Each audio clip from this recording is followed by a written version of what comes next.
Ôi tê ôm diệp Khai khai khai, cái tiếng nói gì? What is up, everybody? Voin chu kan fiam don lova voin chu thil poimo. We gotta talk about something legit. Ka vei in ve vekin ka sia tun naya chuanin I thil thleng omnuala tun kar khan chuanin thil soi atrul kati angte karon soi dona chan chu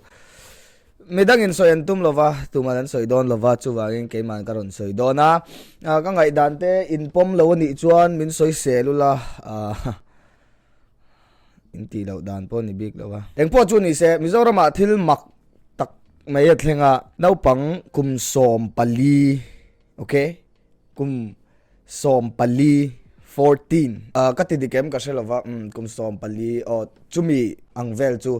chu chuanin ain ok hlum tatlat meya ino hlum hi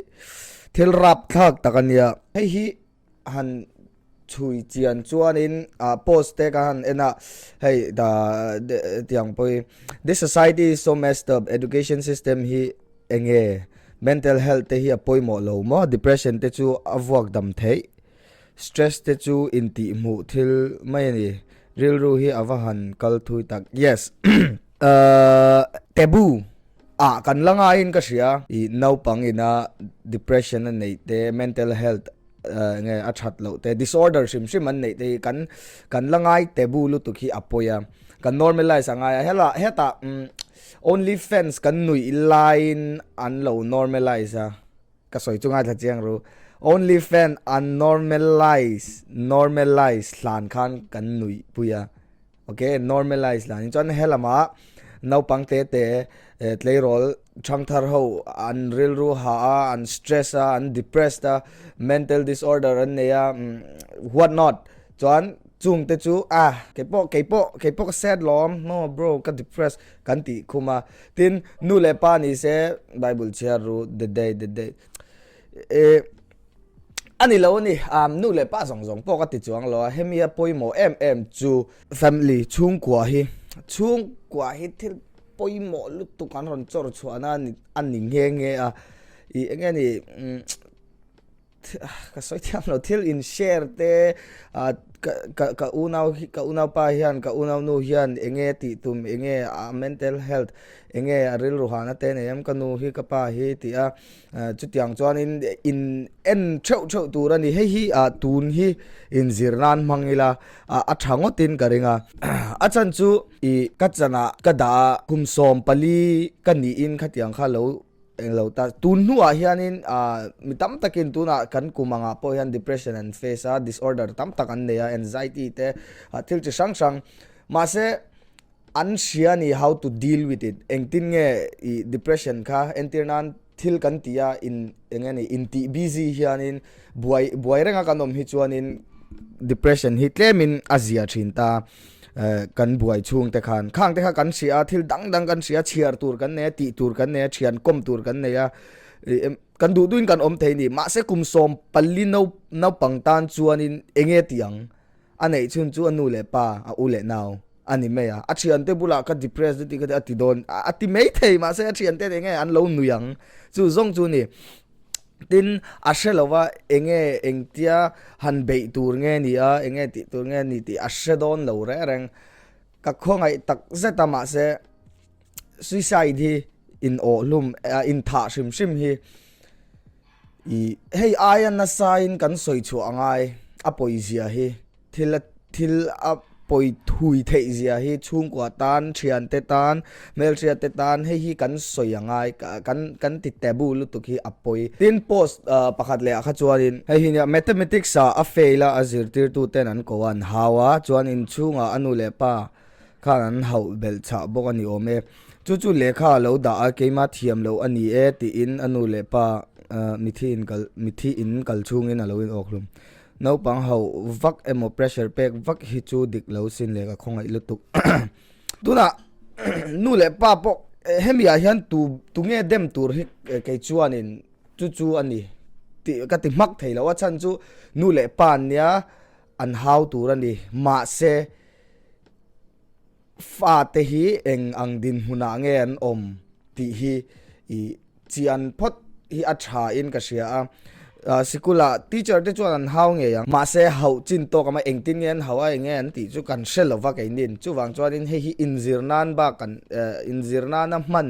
mai bak chu ti thei kan nei lova hemi tang hian inzirela mishing te hi kan chian te mo kan enge ni tin kan mu te kan ton kan mel sia te eng emo tal kan pui thei hi chuan pui sha mila alet phut lovin pui ila tin he thil hi tun nu hian atam to ema heng corona te lockdown te a oma ti sang mi an depress na salu to ka problem mental health an engani real rule lamte angwai na sa engting kan soyang psychiatrist kan ilawa doctor po kan ilawa chu wagin kasoi dik nge diklo po ka shelawa ma se keima ngai dan le keima ina hemi incident atanga karon mu chuale ka soi chak ani wangin karon soi chuak ani meya chu wang chuan i nau pang emo puitling emo tlei rol emo thalai eng po chu ni ro se keima nia optu kan nei chuan depression te anxiety te mental disorder shim kan nei ni chuan in mi bia ila ti dan thada upakhat bok chu email sia te biak kherangai lo mo IG emo tin not Tinder sorry Facebook emo engeni YouTube emo Discord emo khoya mon email siat lo biala chuan i heta zong kha la chuak vek la hel dul tuk chu ka chiara nia stranger mo email siat lo shil hianin anuam huai dun tin ta chuwang chuanin in o hlume mo mani in ti na thi hian engma kongro sulova chuwang chuanin le he thil hi zoram mi pui zoram pumpui na kan siat angai ni he hi thil poilu tuk ania depression ti te het yang mental disorder mental illness shim hi keima ni ho hianin kan siat thiam anga ya kan zirchian po anga in ka sia tin chu lova thil pakhat le oma he hian ka thina tirim no tuka me pa mei chia anin ngai zonga ain kara thila thlenga a mei chia in adu lo ta nge ni ka shelova khami chanchin takha a enga po chu chan ni se ami pa khan